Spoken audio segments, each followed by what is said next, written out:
Hello everyone, आज की video में हम डिस्कस करेंगे लोअर टीडीएस सर्टिफिकेट और फॉर्म 13 क्या होता है, किसको अप्लाई करना होता है, उसके लिए क्या क्या डॉक्यूमेंट्स लगते हैं एंड उसकी प्रोसेस क्या है। तो चलो डिटेल में देखते हैं। लोअर टीडीएस सर्टिफिकेट और फॉर्म 13 एक एप्लीकेशन फॉर्म होता है जो टैक्स पेयर को सबमिट करना होता है assessing officer of income tax department को, अगर उनको उनका टीडीएस लोअर डिडक्शन करवाना है तो। फॉर एग्जाम्पल, इफ़ कोई इंडियन इंडिविजुअल ने एनआरआई को प्रॉपर्टी सोल्ड आउट की है तो बायर को टीडीएस 20% करना होता है या 12.5% एनआरआई के केस में। लेकिन इफ़ एनआरआई सेलर को लोअर टीडीएस डिडक्ट करवाना है तो वो लोअर टीडीएस सर्टिफिकेट के लिए फॉर्म 13 के लिए अप्लाई कर सकता है असेसिंग ऑफिसर को। असेसिंग ऑफिसर सब चेक करके सर्टिफिकेट इशू करता है लोअर टीडीएस डिडक्शन का।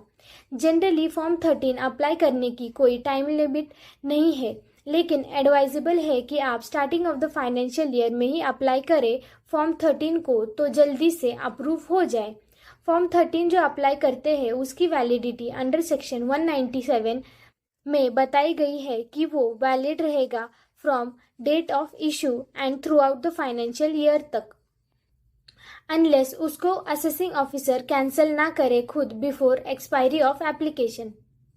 आप फॉर्म 13 के लिए ऑनलाइन एंड ऑफलाइन अप्लाई कर सकते हैं काफ़ी स्टेट में। अभी हम देखते हैं steps to apply form 13 online. सबसे पहले हमें ट्रेसेस पोर्टल पे लॉगिन करना है, देन फॉर्म 13 पे जाकर उसको अप्लाई करना है फॉर लोअर और नॉन डिडक्शन ऑफ टीडीएस के लिए। देन आपको सब इन्फॉर्मेशन फिल करनी रहेगी like income estimate, tax liability and reason for requesting lower TDS. Then आपको सब डॉक्यूमेंट्स अटैच करने हैं एंड सब डॉक्यूमेंट्स अटैच हो जाए तो एप्लीकेशन को सबमिट करना है। देन एक्नॉलेजमेंट रिसीट जनरेट होगी and assessing officer then check करेंगे इफ़ एनी क्लैरिफिकेशन लगेगी तो उसके लिए क्वेरी रेज करेंगे, वरना आपका सर्टिफिकेट इशू कर देंगे फॉर लोअर टीडीएस का। जनरली ऑनलाइन एप्लीकेशन को प्रोसेस में 15 डेज लगते हैं एंड अगर आपको फास्टर चाहिए तो आप ऑफलाइन फॉर्म 13 जाकर सबमिट कर सकते हैं एंड एप्लीकेशन फास्टर करवा सकते हैं। ये हमने देखा क्या प्रोसेस है ऑनलाइन एप्लीकेशन का। अभी हम देखते हैं कि क्या डॉक्यूमेंट्स लगेंगे फॉर्म 13 के लिए। सबसे पहले projected balance sheet and computation लगेगा फाइनेंशियल ईयर जिसके लिए आप अप्लाई कर रहे हैं। इफ़ इंडिविजुअल होगा तो सिर्फ प्रोजेक्टेड कंप्यूटेशन लगेगा। Second, audited balance sheet, profit and loss and computation लगेगा इफ़ बिजनेस है तो। थर्ड, कॉपी ऑफ आईटीआर या एक्नॉलेजमेंट लगेगा ऑफ लास्ट 3 ईयर्स का।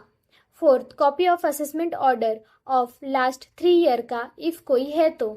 फिफ्थ, कोई एग्जम्पशन सर्टिफिकेट है तो वो लगेगा एंड अदर डॉक्यूमेंट्स में like property paper, copy of agreement etcetera लगेंगे। तो ये सब डॉक्यूमेंट्स अटैच करने रहेंगे फॉर्म 13 में।